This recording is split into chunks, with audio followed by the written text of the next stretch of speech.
SurfAir is transforming regional flying through electrification. The New York Stock Exchange listed company offers members access to regional semi-private flights with their scheduled flights from San Carlos Airport to Hawthorne Airport, Santa Barbara, also Truckee, Tahoe. And with me is Fred Reed, the Global Head of Business Development. Fred, great to have you. Welcome. Thank you. I'm really pleased to be here today.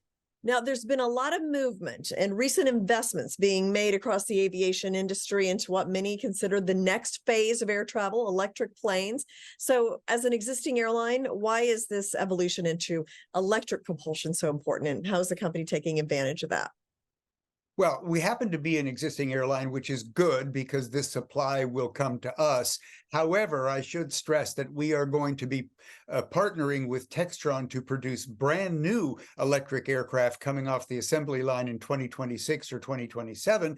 And one of the interesting topics for us is that we are able, with this technology, to convert used aircraft that are burning gas today can be turned into electric. And we will be approaching operators around the whole world to do that. We're not just planning to supply our own airline. Wow, very interesting. So, and it's not just the US, as you mentioned, you're working with other companies around the world. It seems like electrification is having a major impact in a lot of countries. In fact, we have heard about SurfAir Mobility's recent success with the partnership with Azul Airlines in Yeah. Brazil. So let's talk about the international expansion there and why the company think that's a big opportunity. I happy to do so. Azul is a very storied operator. They're known for their high standards, great customer service, and they have a very robust Cessna Caravan prop plane operation. I should mention that electrification is only meaningful today. That means in the next couple of years for small propeller aircraft, let's say in the 9-seat up to the 19-seat category. You're not going to see meaningful sustainability on big jets or even small jets for quite some period to come. But we're focusing on what's achievable now, which is single propeller passenger aircraft like the Cessna Caravan and similar planes over time. So Azul is a big operator. We are looking at operators all over the world, Africa, Asia, where these planes are very meaningful to the societies that they operate in. And that's we have a very, very robust aviation structure here in the United States, but many countries do not have superhighways or meaningful railway infrastructure. So the planes become much more important to the societies in which they operate. Yeah, no, I can see how those regional airlines may totally transform some of these countries.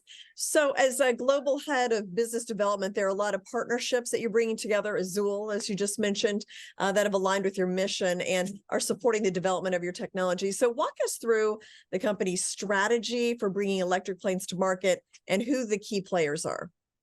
Yeah, I would do that. Yes, I'm happy to do that. Let me first of all begin by saying what is actually going on with electrification. First of all, I qualified that the planes that are eligible for this conversion today, that's an important footnote to this discussion. But the other thing that's really cool about this is that when you electrify a plane, which we can do for a pretty reasonable price, similar to an overhaul of a gas engine and a gas engine that's available. Sorry, let me try that again. Forgive me. I think it's important to articulate exactly what's going to go on when we take out the gas burning engines and replace it with environmentally friendly electric propulsion. To begin with, the cost of doing that is similar to an engine overhaul mandated by authorities all over the world today. So it's money you're going to have to spend anyway. Then you get 100% emission reduction, which is a huge message today. There's a huge amount of pressure, and emissions has its own social message. But what's counterintuitive is that after this is done, the operating cost will drop from 20 to 35%, which is unheard of in terms of a step change. all of a sudden these planes become far more economical and they can serve thousands of routes that they could not do so profitably before. Ah, so I mean, this is really a transformational thing for a lot of companies and countries. So what would you say the future is? We're heading into a new year. What's kind of on the radar screen, so to speak? Well, we're heading into an exciting new year for us. We've been at this for a couple of years. We went public over the summer, as you mentioned, but we anticipate in the next 3 to 4 months to acquire new partners that want to work with us and have their planes converted, and then order directly new planes through Textron, who makes the Cessna aircraft.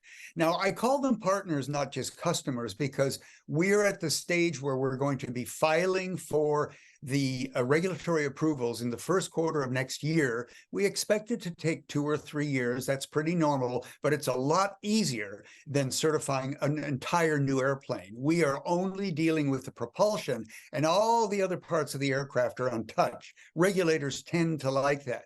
Now, the reason I call these airlines partners is that we have a customer advisory board, and they are participating with us in talking to the engineering company that is supporting this whole effort, and that would be called Aerotech up in Seattle, Washington. They're a great company. They've got a couple of hundred engineers, and we are involving our future customers in the thinking, in the design.